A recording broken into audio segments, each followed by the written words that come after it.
आज आपके समक्ष अपने कहानी संग्रह और लड़की जीत गई से एक कहानी प्रस्तुत है। शीर्षक है लाडली।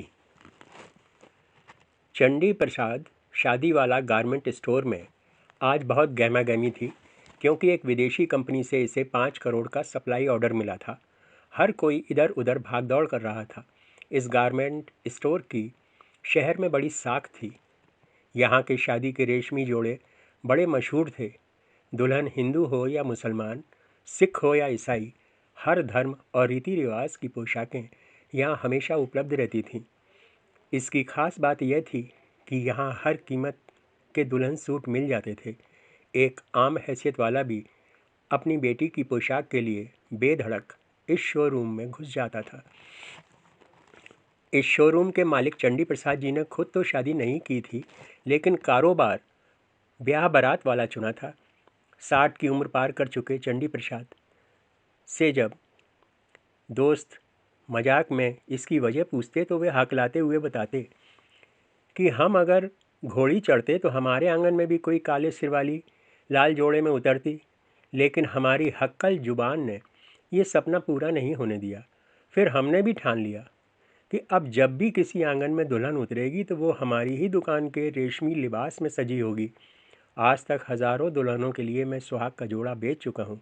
मेरे जोड़ों के बारे में कहावत मशहूर है कि इन्हें पहनने वाली सदा सुहागिन बनी रहती है। दोस्त पूछते कि आपके लिबास इतने सस्ते क्यों होते हैं। चंडी प्रसाद जी बताते कि मैं अकेली जान हूँ, मालिक ने इतना कुछ दिया है। ये दुकान मेरा सपना है और मैं इससे लोगों के सपने पूरे करता हूँ। जब किसी गरीब बाप की नज़र किसी कीमती जोड़े की कीमत सुनकर उदास हो जाती है तो मुझे ऐसा लगता है कि जैसे उसकी बेटी का सपना उसकी आंखों में टूट गया है। मेरा उसूल है कि दुकान में जो भी ग्राहक आए उसका सपना पूरा हो। वैसे भी क्या कभी कोई अपना सपना खरीद पाया है? इसे तो ज़्यादातर कोई दूसरा ही पूरा करता है। सपने टूटने का दर्द मुझे मालूम है। बोलते बोलते वे भावुक हो जाते और दुकान के दूसरे कामों में लग जाते। शादी के जोड़े तैयार करने के लिए उन्होंने छोटा सा कारखाना बना रखा था। इसमें 50 कारीगर काम करते थे। शादी के सीज़न में दिन रात काम चलता था। फैशन बढ़ने से डिज़ाइनर जोड़ों का क्रेज़ बढ़ गया था। पढ़े लिखे युवक युवतियां भी उनसे जुड़ गए थे। कुछ प्रोडक्शन देखते थे तो कुछ सेल्स। हाँ, जब भी कभी उनमें से किसी की शादी होती तो उसे दुल्हन का जोड़ा स्टोर की ओर से उपहार में दिया जाता था। इसी गारमेंट स्टोर में एक लड़की थी जो दुल्हनों के जोड़े डिज़ाइन करती थी। उसने ड्रेस डिज़ाइनिंग में डिप्लोमा किया हुआ था। उसे रंगों और कपड़ों की गज़ब की समझ थी। उसके जोड़े ग्राहकों को बेहद पसंद आते थे। उसका नाम था मीरा। मीरा का जन्म तो एक मध्यम वर्गीय परिवार में हुआ था, लेकिन उसका सादगी भरा रूप महारानियों को भी मात करता था। उसके चेहरे पर हमेशा उजली मुस्कान थिरकती रहती थी। उसके पिता रिटायर्ड और अपाहिज थे, अतः वे घर पर ही बच्चों को ट्यूशन पढ़ाकर कुछ पैदा कर लेते थे। उन्होंने बड़ी कठिनाई से मीरा को पढ़ाया लिखाया था। नौकरी की आस में मीरा ने जब पहली बार चंडी प्रसाद शादी वाला शोरूम में कदम रखा तो चंडी प्रसाद उसे देखते ही रह गए थे। ऐसा पवित्र और दैवीय सौंदर्य उन्होंने पहली बार देखा था। उन्हें उसमें बेटी नज़र आई।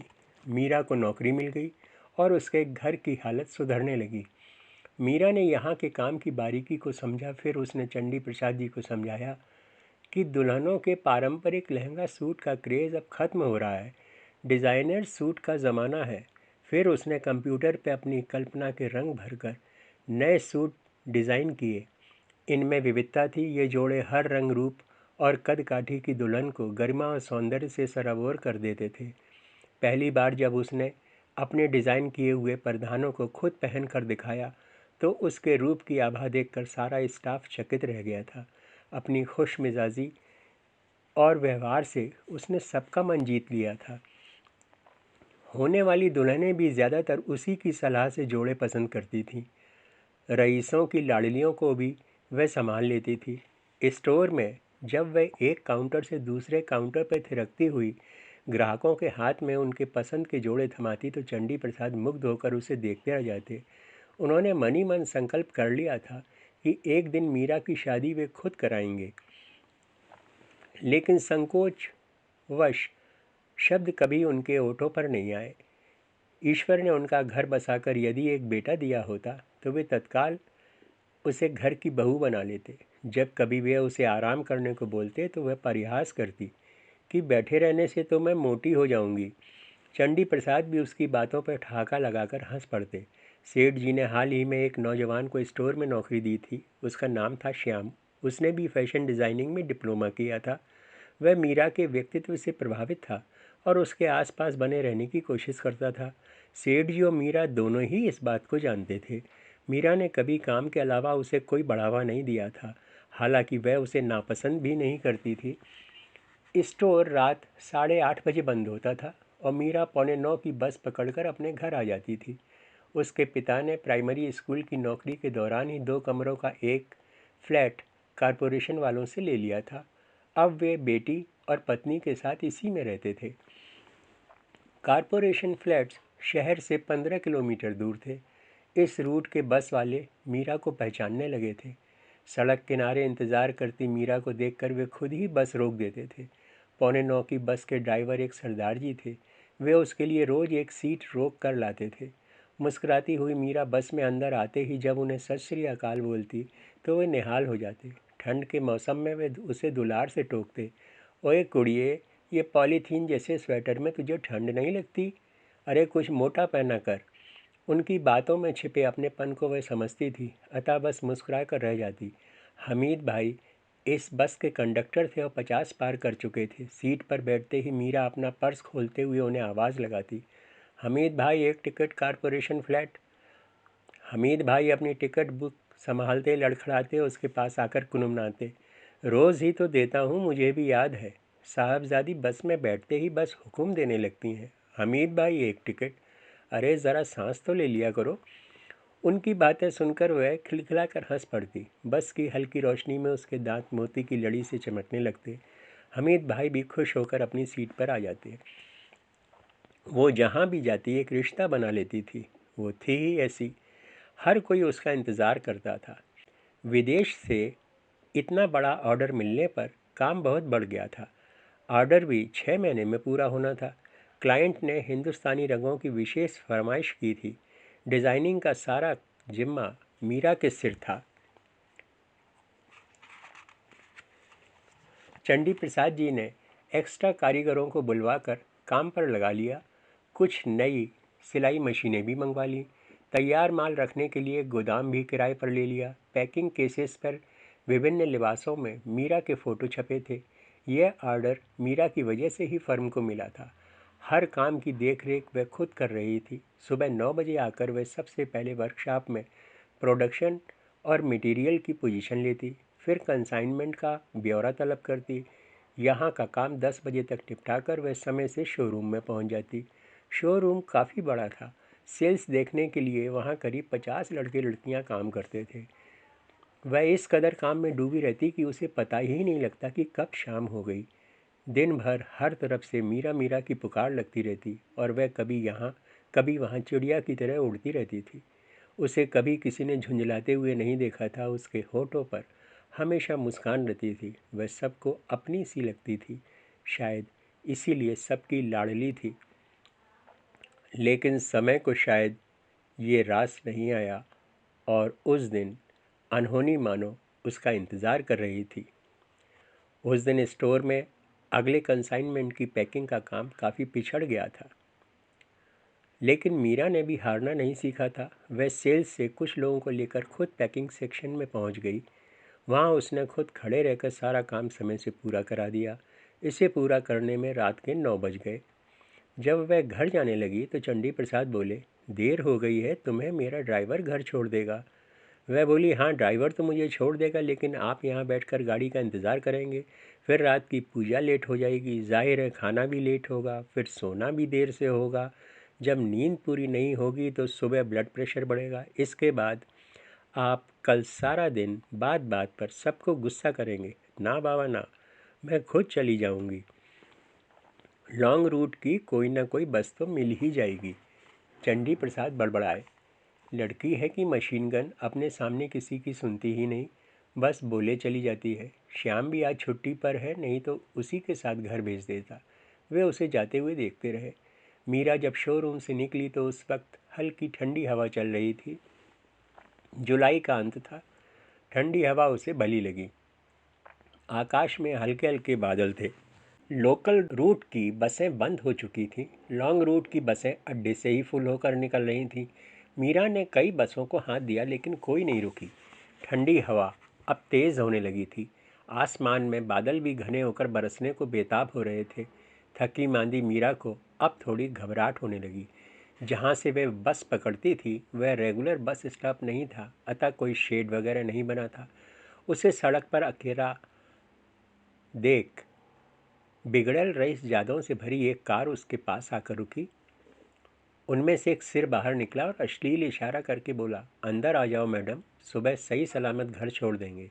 वह सिहर गई। उसने मुंह फेर लिया। लड़के ठहाका लगाकर आगे बढ़ गए, लेकिन इसके बाद उसे वाकई डर लगने लगा। इस मौसम में भी उसके माथे पर पसीने की बूंदें चमकने लगी। वह मन ही मन खुद को कोसने लगी कि उसने सेठ जी की बात क्यों नहीं मान ली। उस दिन इस वक्त रात के 9:30 बज चुके थे। आसमान से हल्की बूंदें भी टपकने लगी थीं। बस स्टॉप के पास इकलौते पान के खोखे का दुकानदार भी मौसम के आसार देख अपना खोखा बंद करने की तैयारी कर रहा था।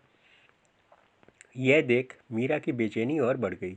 हल्की बूंदों के साथ तेज़ हवा चल रही थी, जिससे सड़क पर पड़ा हुआ कचरा उड़कर उसकी आंखों में चुभ रहा था। खोखे वाला अपनी दुकान बढ़ाकर उसके पास आया और बोला, बहन जी, मौसम ख़राब हो रहा है, यहाँ अकेली मत रुको, शहर में ही कहीं रुक जाओ।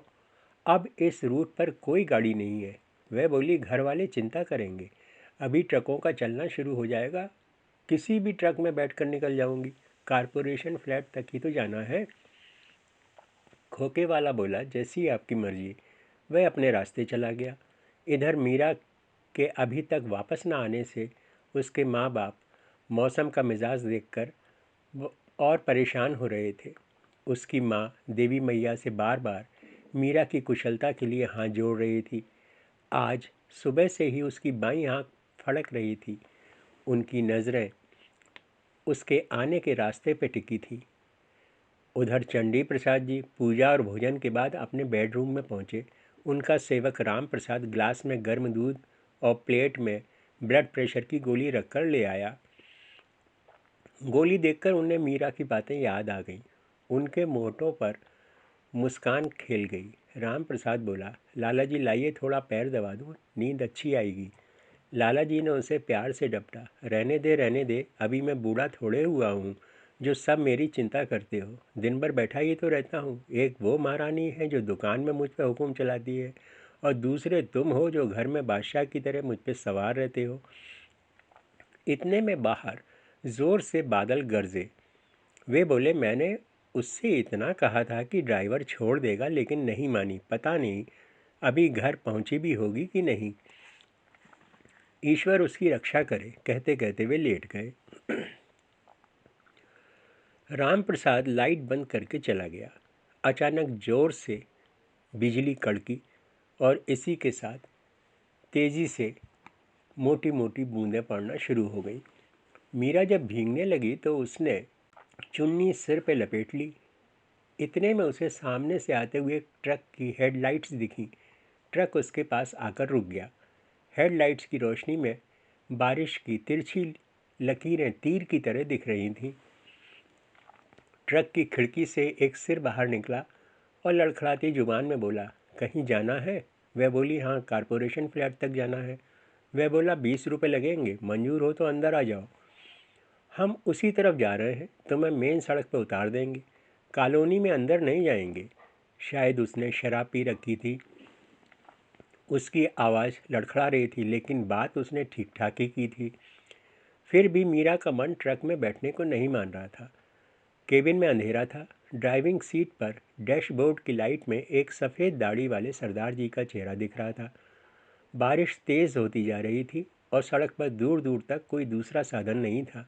धुआं छोड़ते ट्रक के पास खड़ी दुपट्टे से अपनी नाक ढके वे अभी कुछ सोच ही रही थी कि ट्रक वाला बोला, अगर चलना है तो आओ, ट्रक का तेल फालतू फूक रहा है। मीरा के पास कोई दूसरा चारा न था।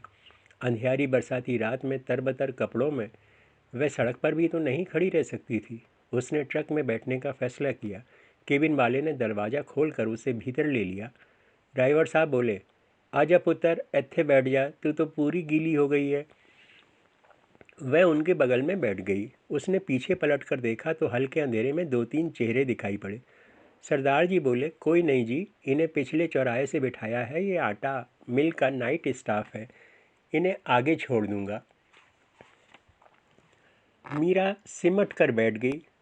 उसे ठंड लगने लगी थी। सरदार जी क्लीनर से बोले, ओ खोतिया, देखता नहीं कुड़ून में ठंड लग रही है और तू शीशा खोले हुए है, ओए बंद कर। झिड़की पाकर क्लीनर ने शीशे ऊपर कर लिए। उसने मुंह भी दूसरी ओर कर लिया क्योंकि उसके मुंह से शराब की गंध आ रही थी। मीरा को सारा माहौल डरावना लग रहा था।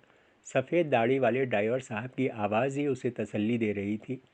वे अब मगन होकर शब्द गुनगुनाने लगे थे। अचानक उन्होंने गुनगुनाना बंद कर उससे पूछा, पुत्र जी, आप इतनी रात अकेले कहाँ से आ रहे थे? वह बोली, जहाँ मैं काम करती हूँ वहाँ थोड़ी देर हो गई। वे बोले, ओए देर हो गई का की मतलब पुत्र जी?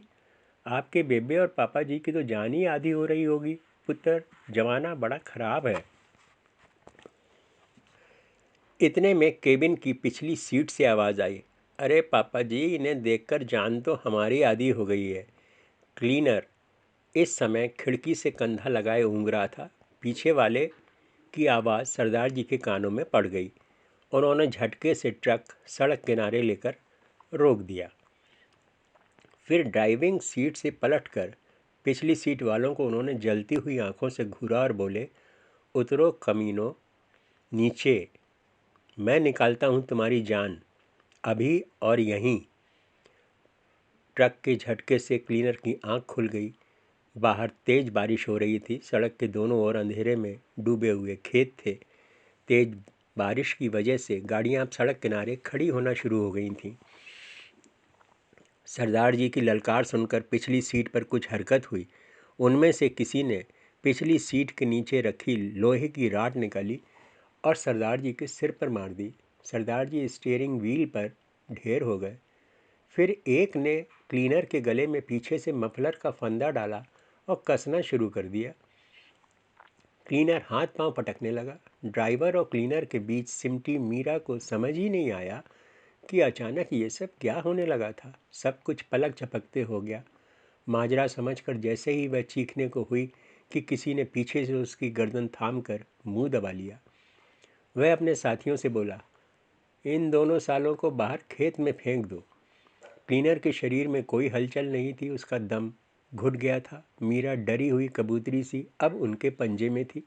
उसने मीरा के शरीर से वहशियाना हरकतें शुरू कर दी। उसकी पकड़ से छूटने की कोशिश में वह घायल हो गई। उसके हाथ की घड़ी और कंगन टूट गए।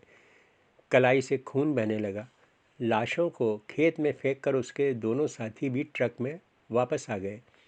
बरसाती रात में सुनसान सड़क के किनारे खड़े ट्रक के बंद केबिन में एक नवयुवती 3 दरिंदों से कैसे पार पाती। बाहर मूसलाधार बारिश में बिजली कड़कती रही और अंदर केबिन में उसका भोलापन लुटता रहा। उसकी मासूमियत तार तार होती रही।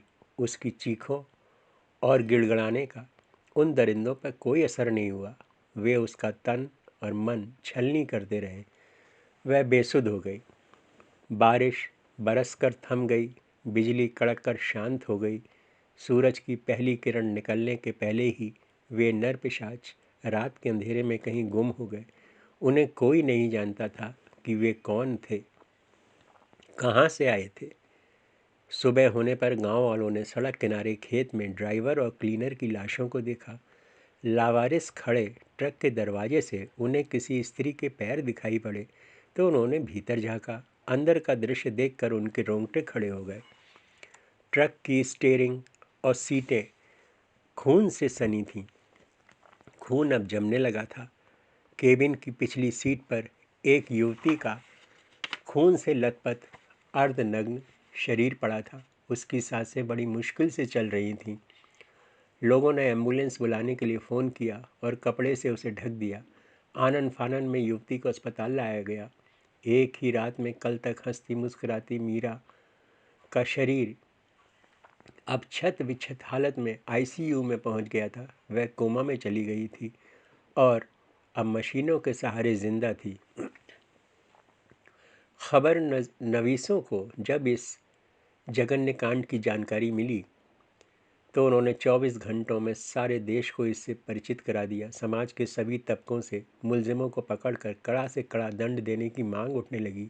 युवक युवतियां संगठित होकर सरकार विरोधी नारे लगाने लगे। पुलिस की थू थू होने लगी। मीरा की माँ तो यह खबर पाकर बदहवास हो गई थी। मीरा के पिता उसे अपने साथ लिए अस्पताल में बैठे रहते थे। माँ को जो भी सामने दिखाई देता वह उसी से पूछती, मेरी मीरा ठीक तो हो जाएगी?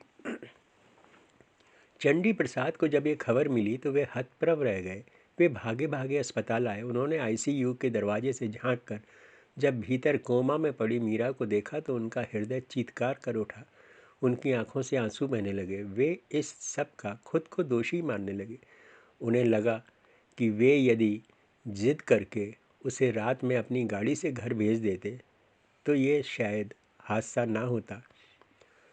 उन्होंने मीरा के माता पिता का ध्यान रखने के लिए श्याम को लगा दिया। वे डॉक्टर से बोले, मीरा को ठीक करने के लिए दुनिया के जिस भी कोने में भेजना हो भेजें, सारा खर्च वे देंगे। मीरा की जान हर हालत में बचनी चाहिए। ऐसे वक्त में शादी वाला स्टोर का हर सदस्य आया, लेकिन वे आंसू बहाने और प्रार्थना करने के अलावा कर भी क्या सकते थे। 9 बजे वाली बस के सरदार जी और हमीद भाई भी उसका हाल चाल जानने आए। खोके वाला वह दुकानदार भी आया जिसने उस मनहूस रात मीरा को ट्रक का इंतज़ार करते हुए अकेला छोड़ा था। उसने लोगों को बताया कि मीरा उस रात ट्रक में बैठकर घर जाने की बात कह रही थी। इतनी बड़ी घटना हो गई थी, लेकिन पुलिस के हाथ अभी तक कोई सुराग नहीं लगा था। घटना का कोई भी चश्मदीद नहीं था। ट्रक ड्राइवर क्लीनर की मौत हो चुकी थी। ट्रक के केबिन में संघर्ष के चिन्ह एवं फिंगरप्रिंट्स थे। इतना ज़रूर अंदाज मिला था कि घटना में 3 या 4 लोग रहे होंगे। लोहे की राड और ट्रक के दरवाजे पर खून सनी उंगलियों के निशान थे। मौके पर निशानात तो पर्याप्त थे, लेकिन अहम सवाल यह था कि ये किन लोगों के थे। घटना की रात घटनास्थल से भागकर मुलजिम जब आटा मिल पहुंचे तो उनके कपड़ों पर खून लगा था। उनके सुपरवाइज़र ने जब उनसे पूछा कि कहाँ से आ रहे हो तो वे नशे में बोले, मौज लेके आ रहे हैं, तुमसे मतलब। उस रात तो सुपरवाइज़र ने उन लोगों की बात को नशे की लफाजी समझा था, लेकिन जब मीरा कांड ने ज़ोर पकड़ा तो उसे याद आया कि कत्ल और बलात्कार वाली रात वे तीनों भी तो बदहवास सी हालत में खून लगे कपड़ों में आटा मिल में आए थे। उसने पास के थाने में इस बात का जिक्र कर दिया। पुलिस आई, तीनों पकड़े गए और कड़ी पूछताछ में तीनों ने सच उगल दिया। मौके पर मिले निशान उनसे मैच कर गए। मीडिया ने जब घटना की तफसील सबके सामने पेश की तो हर कोई इन दरिंदों को फांसी देने की मांग करने लगा। कानून की सीमा और लोगों की भावना में तालमेल नहीं हो पा रहा था। समाज में सज़ा के मुद्दे पर बहस छिड़ गई। तरह तरह के समाधान पेश किए जाने लगे। कोई कहता कि इन्हें चौराहे पर फांसी दे दी जाए तो कोई कहता कि अंग भंग करके इन्हें नपुंसक बना दिया जाए। जितने मुंह उतनी बातें। अदालत के बाहर जनता की अदालतें हर दिन नई सजाएं सुनाने लगी।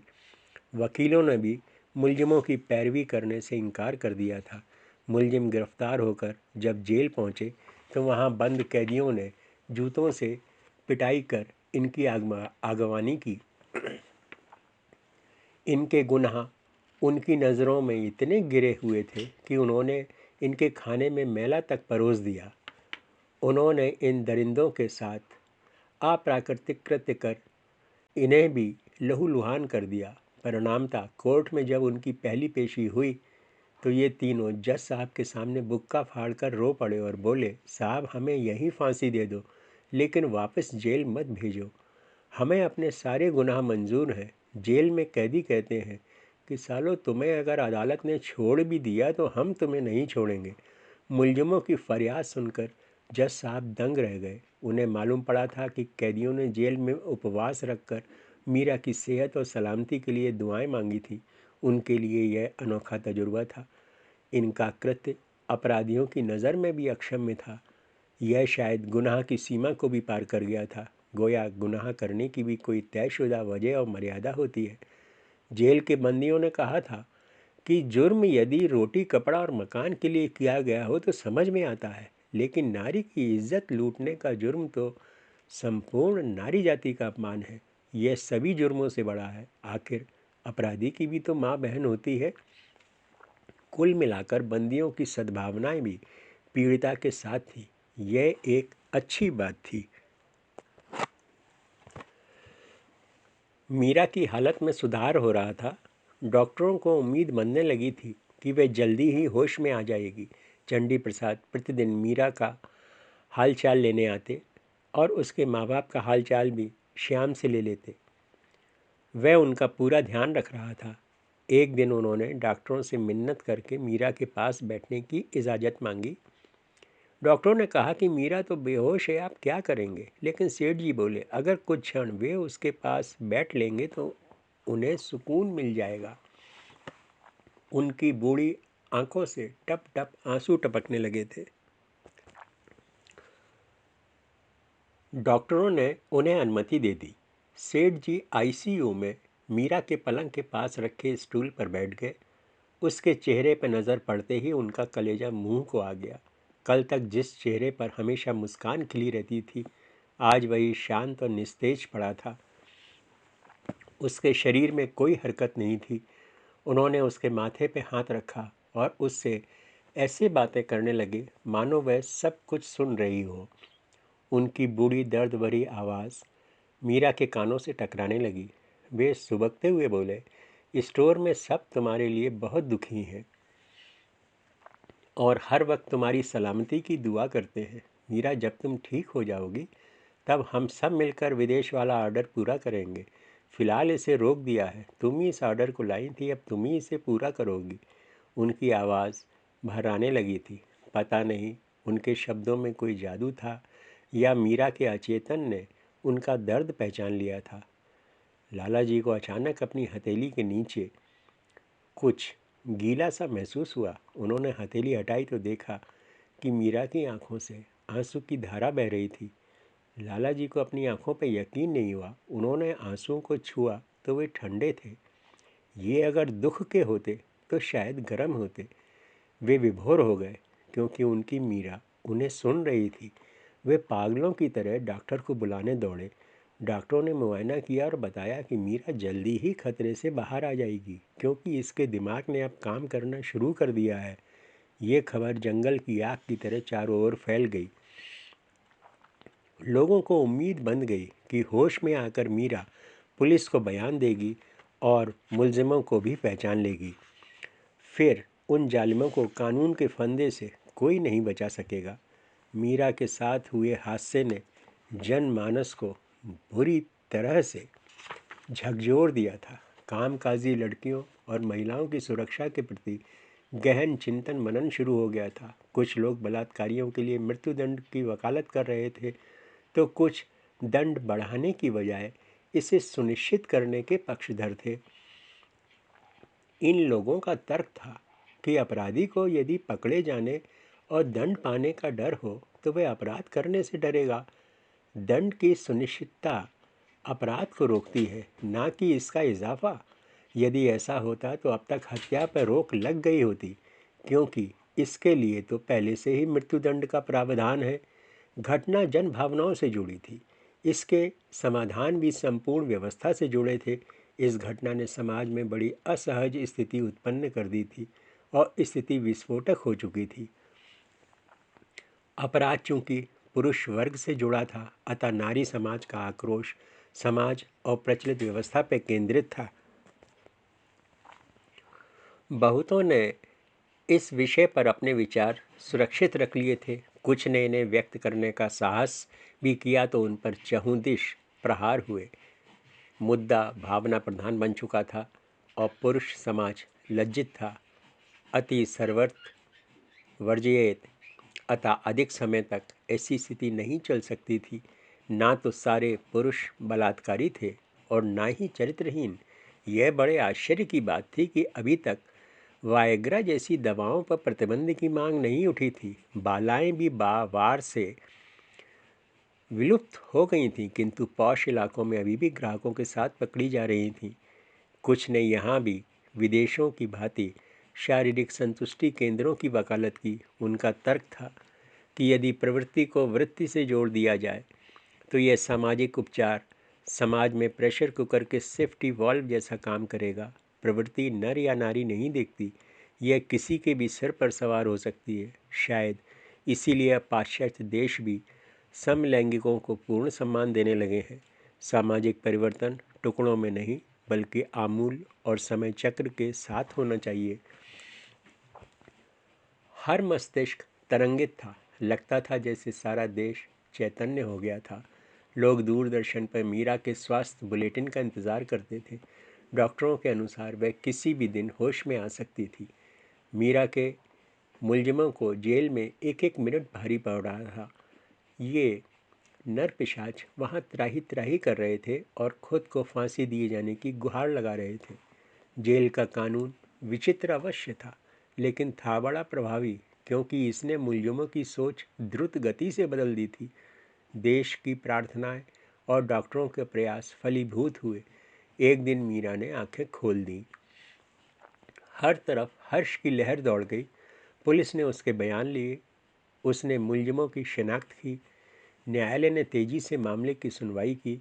सामाजिक संगठन उन्हें फांसी देने की मांग करते रहे, लेकिन देश के कानून में परिवर्तन के लिए एक प्रक्रिया भी निर्धारित होती है। मुलजिमों को ड्राइवर और क्लीनर के कत्ल के लिए मृत्युदंड और बलात्कार के लिए कानून में निर्धारित अधिकतम सज़ा सुनाई गई। फैसले के बाद अखबार नवीसों ने मुलजिमों से पूछा, क्या फांसी माफ़ी के लिए वे अपील करेंगे? वे बोले, अपील तो ज़रूर करेंगे, लेकिन माफ़ी के लिए नहीं। हम दरख्वास्त करेंगे कि हमें वही लड़की फांसी दे जिसके हम गुनहगार हैं। शायद इससे हमारे गुनाह कुछ कम हो जाएं। जेल प्रवास ने शायद उनके ज्ञान चक्षु खोल दिए थे।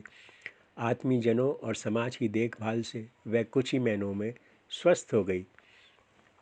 ठीक होकर पहले दिन जब वह स्टोर में आई तो चकित रह गई। सारा स्टोर फूलों से सजा था।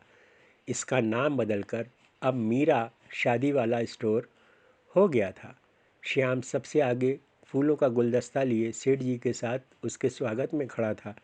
चंडी प्रसाद जी ने उसे फर्म का मैनेजर बना दिया था। मीरा के माता पिता भी इस मौके पर मौजूद थे। चंडी प्रसाद जी ने उनसे पूछा कि श्याम और मीरा की जोड़ी कैसी रहेगी। मीरा इस स्टोर की अब मालकिन होगी और श्याम इसका मैनेजर। मीरा के माता पिता को समझ में नहीं आया कि वे क्या बोले। उनका गला भर आया था। सारे स्टाफ ने फूलों की बारिश के साथ मीरा और श्याम को बधाई देना शुरू कर दिया। काली रात का अंधेरा फटने लगा था। इसमें से नए जीवन की किरणें लिए सूरज बाहर झांक रहा था। सबने मिलकर एक फूल को डाली से टूटने के बाद भी मुरझाने से बचा लिया था। चोट कैसी भी हो, समय सारे घावों को भरने की शक्ति रखता है। मीरा को तो सहारा मिल गया, अतः वह जी गई। लेकिन हर कोई इतनी भाग्यवान नहीं होती। कुछ हवस का शिकार होकर काल के गाल में समा जाती हैं। मीरा ने सारे देश में एक जागृति पैदा कर दी थी। नारी के सम्मान की रक्षा के लिए कवायद शुरू हो गई थी। उसे मीडिया से दूर रखा गया था, अतः उसकी पहचान गुमनाम रही। लेकिन उसने जिन प्रश्नों को उठा दिया था वे अब सबके प्रश्न बन चुके थे। जब सारा देश इनके जवाब ढूंढ रहा हो तो उसने इस बारे में कुछ कहना जरूरी नहीं समझा। वह अब सारे देश की बेटी थी। हाँ, मीरा शादी वाला स्टोर में ज़रूर। अब ड्यूटी पूरी होने के बाद लड़कियों को घर तक छोड़ने के लिए स्टाफ कार मौजूद रहने लगी थी। स्टाफ ने भी दिन रात मेहनत करके 5 करोड़ वाला ऑर्डर समय से पूरा कर दिया।